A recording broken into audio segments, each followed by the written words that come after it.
suñu réew la moo gën suñu réew nan la ñu war a def pour satisfaire notre peuple et je pense que c'est le plus important mais li si des dinañ fi folle quand je vois des gens qui sont dans les idées qui véritablement font tout pour faire bouger le débat. Ah non, moi je peux débattre toute la journée parce que moi j'adore le débat, moi j'aime la contradiction, même avec mes enfants c'est comme ça. Donc question yëpp dinañ ko tontu. Je pense que gis ngeen ñu def campagne et tout, je me pose la question pourquoi cette question en fait. Après bon ñuy wax élément de langage soo leen xoolee boobu ba léegi dañ leen di wax na leen waa léegi ñoom yéen dem leen rek ngeen laaj leen ban disposition la ñu violé wala lan moo si anticonstitutionnel. Et ça revient, c'est-à-dire que man quand je vois des questions comme ça damay xeeb nit ki déjà, ça veut dire que kooku nekkul si xalaatu boppam dafa nekk si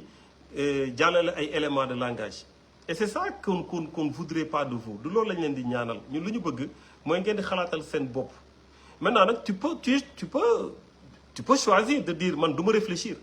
tu peux choisir de dire que man lu ñu ma wax loolu laay wax man la mooy sa yoon d'ailleurs man maa ko choisir, je suis d'accord du ma insister mais reste chez toi demal dans vos trucs de propagande, restez, ne viens pas nous perturber quoi, ok.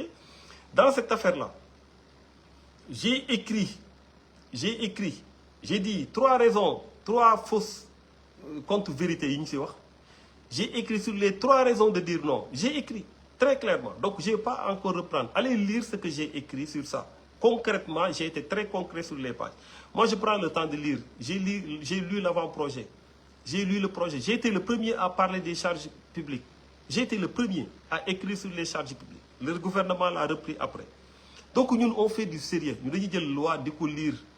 Nous avons une genèse. On fait le parallélisme. On fait une comparaison. Nous avons échappé. Donc, on fait, nous, ce qu'on fait, c'est du sérieux. Parce que c'est s'agit du pays. Maintenant soo ñëwee ñu ne la oui dama laaj ko rek lii les coq su la waxee ba pare nga ne ko ah bon dem laajte waat lan laa koy tontu nga ne oui non mais finalement tu m'as pas convaincu ay yëfu xale la donc ces genres de questions là qui comportent des éléments de langage yi ñu leen di jox benn bi mooy sur la forme d'abord il faut ngeen xam ne loi bi lu ko jiite lu ko njëkkee c'est un avant-projet te avant-projet bi am na lu ñu leen wax ci avant-projet bi c'est le président de l'Assemblée lui-même moo ko wax nee na avant-projet bi ba ñu defee dialogue bi ba pare président dafa désigner ay constitutionnalistes ay ñoom professeur Babacar Gueye qui a été mon professeur ak ñeneen ne leen léegi defar leen document bi. nee na ba ñu defaree document bi pare déglu bu baax daf leen ko jébbalaat ñoom pour ñu xoolaat ko defaraat ko ils ont passé des journées di yendu weeru koor et tout ça là nee na moo doon nee na même avant weeru koor moo doon joxe añ loolu dégg ngeen ko wala déggu leen ko. waa léegi ñooñu ñoo fa nekkoon y avait que des membres de PASTEF on parle de constitution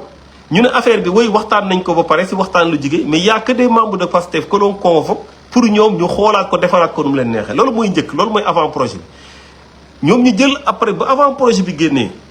ba ñu génnee dañ ne non avant projet bi ñun dañuy permettre ñun ngeen amaat ay input maanaam mu ngeen di encore parce que nekkagul projet pour mu nekk projet il faut nga dem conseil des ministres ñu adopté ko. Il fallait nécessairement mu jaar conseil des ministres ñu adopté ko conseil des ministres suñ ko adopté conseil des ministres déglu leen baax li ma leen wax si lay soog a doon un projet de loi bu ñuy yóbbu au niveau de l'Assemblée nationale. Ce qui est sorti c'est un avant,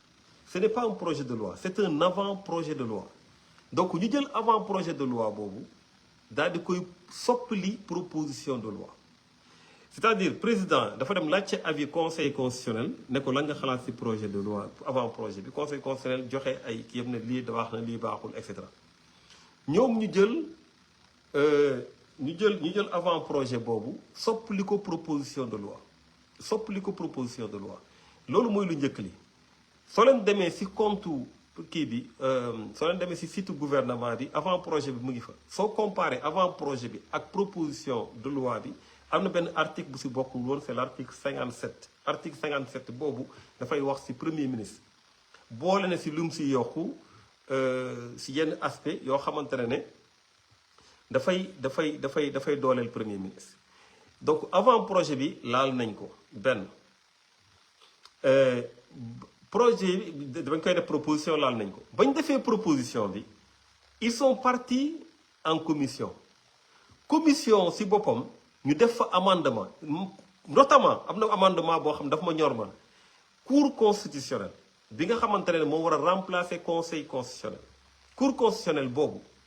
moom moo war a dañu war a élargir ay prérogatives am bokk na si li tax ñu bëri bëggoon ko mooy léegi désormais su problème amee à l'intérieur de l'Assemblée nationale dafay am ñu ko mën a arbitrer la cour constitutionnelle ñoom ñu dem ba commission ñu rocc ci loolu maanaam tey li xewoon assemblée bañ naan ba conseil constitutionnel je suis incompétent su fa xewaatee encore fekk cour constitutionnelle taxaw cour constitutionnelle tamit day naan je suis incompétent ainsi de suite donc il y a énormément de choses yoo xamante ne te ñoom seen propre proposition lañ amandé c'est-à-dire que avant projet bi dañ fi yokku dara proposition boobu ñëwee ñu amandé seen propre proposition donc évidemment il y a énormément de choses à revoir si loolu donc loolu mooy li ma si bëggoon wax pour ñoo